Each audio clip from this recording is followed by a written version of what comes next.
জাল দিয়া আখের রসে মেশানো হয় ভারত থেকে আমদানি করা নিম্নমানের টিনজাত চিনি, তার সাথে যোগ করা হয় চুন সোডা।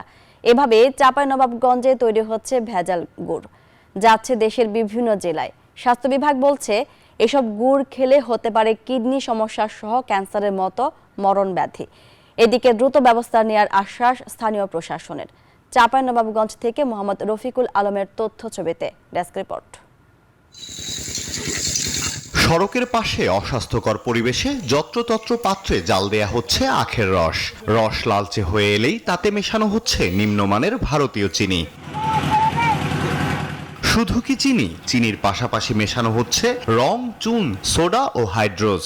আর এভাবেই তৈরি হচ্ছে ভেজাল গুড়।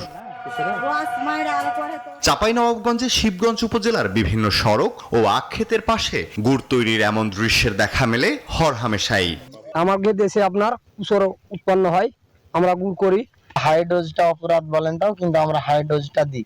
উনি নিষেধ করলো, ধরেন লুকিয়ে চুরিয়ে যেভাবে অল্প না হলে একটু কিন্তু দেওয়া লাগবে, না হলে গুড়টা মনে করেন কালো হয়ে যাবে, ফ্রেশ হবে না। কুসর মানে ইয়েছে, রস কম হয়েছে, গুড়টা জমছে না, ওই লেগে জমার লেগে চিনিটা মারছে। এদিকে কেউ কেউ গুড় তৈরি দেখতে এসে খাচ্ছেন ভেজাল গুড়ের মধু। খুবই ভালো লাগলো, খুবই থেকে যেতে ইচ্ছা করতেছে, বাসায় যাওয়ার ইচ্ছা আর করতেছে না। আমাদের এলাকায় ফুলি বলা হয় এটা খাওয়ানোর জন্য এবং উপভোগ করার জন্য।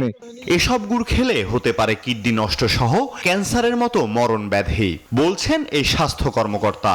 যেগুলি বাইরে থেকে দেওয়া হচ্ছে সেগুলি মাত্রা যদি অনেক বেশি থাকে বা যেটি আমাদের শরীরের জন্য সহনীয় নয়, সেটি যখনই কিডনি বা মূত্র সংবহনতন্ত্রের মাধ্যমে এটা বের হতে থাকবে, অবশ্যই কিডনি, মূত্রনালী এবং মূত্রথলি তিনটি অংশেই প্রভাব বিস্তার করতে পারে, ক্যান্সার সহ বিভিন্ন অসুখ তৈরি করতে পারে।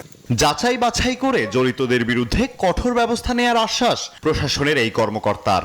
আমরা তদারকি করছি, যদি আমরা অভিযোগ পাই কেউ যদি রং মিশ্রিত করে বা চিনি যদি ইউজ করে, যেটা ইন্ডিয়া থেকে আপনারা বলছেন চিটাগুড় বা এভাবে যদি মিক্সড করে, আমরা যথাযথ ব্যবস্থা নেব।